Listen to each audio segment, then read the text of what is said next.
नमस्कार, टेस्टी फूडमध्ये तुमचे खूप खूप खूप स्वागत आहे. चला तर आज आपण एकदम हेल्दी असं आणि कॅल्शियमयुक्त अशी शेवग्याच्या सूपची रेसिपी पाहणार आहोत. आणि ही रेसिपी टेस्टला एकदम छान लागते आणि बनवायला जास्त वेळ लागत नाही. एकदम सोप्या आणि साध्या पद्धतीने आपण ही आज पाहणार आहोत.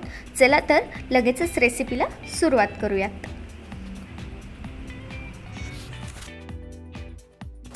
शेवग्याचं सूप बनवण्यासाठी मी इथे 5 ते 6 इतके शेवग्याच्या शेंगा घेतलेल्या आहेत. आणि शेंग घेताना थोडीशी अशी जाडसरच शेंग पाहून घ्यायची, कारण त्याला गर जास्त निघतो. आता शेंग कट करून घ्यायची, त्यासाठी त्याचा पुढचा भाग कट करून घ्यायचा आहे आणि शेंग कट करून घ्यायची. जेवढी साल निघते शेंगाची तेवढे साल त्याची काढून घ्यायचे आणि बारीक बारीक तुकड्यांमध्ये शेंग कट करून घ्यायची.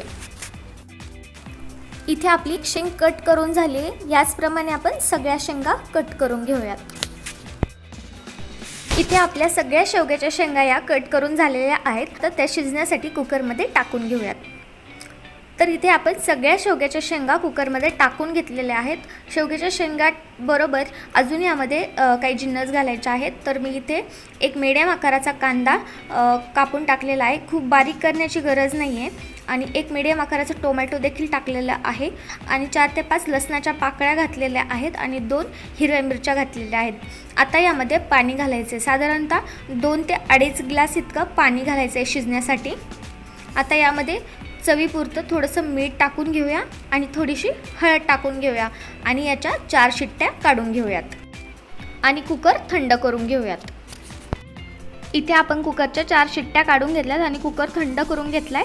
आता याचं झाकण काढून घेऊया आणि शेंग शिजली की नाही ते चेक करून पाहूया. तुम्ही पाहू शकता की शेंग ही इझिली तुटते, म्हणजे आपली शेंग ही चांगली शिजली आहे. आता शेंगा आणि पाणी वेगळं करून घेऊया. त्यासाठी मी इथे एक चाळणी वापरत आहे.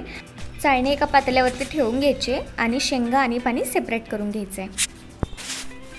इथे आपल्या संपूर्ण शेंगा आणि पाणी वेगळं झालेलं आहे.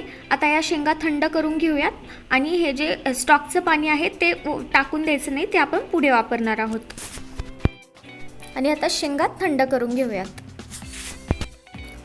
इथे आपण संपूर्ण शेंगा या थंड करून घेतलेल्या आहेत. आता या शेंगा मिक्सर जारमध्ये टाकून घेऊयात.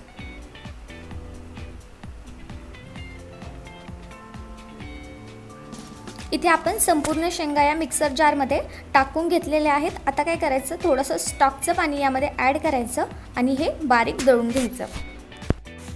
इथे आपण एकदम बारीक अशा शेवग्याच्या शेंगा दळून घेतलेल्या आहेत. आता स्टॉकचं पाणी घ्यायचं आहे. जर तुम्हाला खूप जास्त सूप बनवायचं नसेल तर थोडं पाणी काढून ठेवलं तरी देखील चालेल. आता त्यावरती एक चाळणी ठेवून घ्यायची आणि दळलेल्या शेवग्याच्या शेंगांचं सगळं मिश्रण त्या चाळणीवरती टाकून घ्यायचं आहे. इथे मी दळलेलं सगळं मिश्रण चाळणीमध्ये टाकून घेतलं आहे. आता चमच्याने स्मॅश करायचे, म्हणजे शेवग्याचा गर आणि चोथा दोन्ही सेपरेट होईल.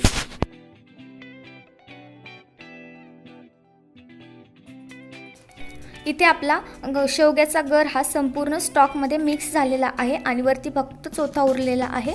आता चाळणी बाजूला करायचे आणि तुम्ही पाहू शकता की आपलं शेवग्याचं सूप हे तयार झालेलं आहे. आता या सूपला फोडणी देऊन घेऊयात.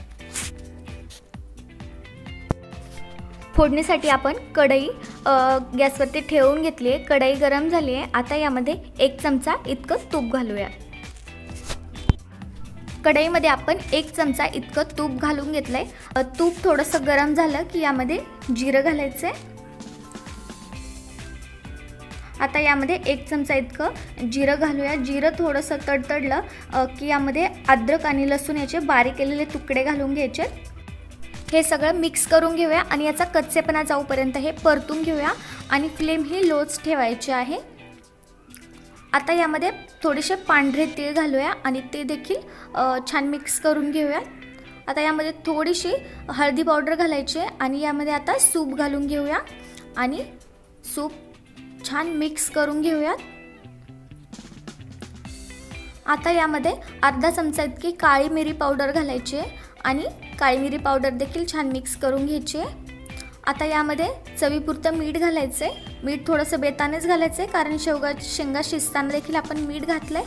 आणि हे सगळं मिक्स करून घ्यायचं आहे आणि मोठ्या गॅसवर याची एक उकळी काढून घ्यायची आहे. तुम्ही पाहू शकता इथे सूपला उकळी आलेली आहे। आता यामध्ये थोडंसं चिली फ्लेक्स घालायचं आहे आणि बारीक चिरलेली कोथिंबीर घालायची आणि हे सगळं पुन्हा छान एकदा मिक्स करून घ्यायचं आहे। आता गॅसची फ्लेम बंद करायची आहे आणि यामध्ये एक फ्रेश असं लिंबू पिळून घ्यायचं आहे, कारण सूपची थोडीशी अशी आंबट टेस्ट खूप छान लागते। आणि पुन्हा एकदा हे सगळं छान मिक्स करून घेऊयात आणि अशा प्रकारे आपलं हे शेवग्याचं एकदम पौष्टिक असं सूप बनून तयार आहे। आता हे पिण्यासाठी वाढून घेऊयात। अशा प्रकारे एकदम हेल्दी असं आपलं शेवग्याचं सूप हे बनून तयार झालेलं आहे।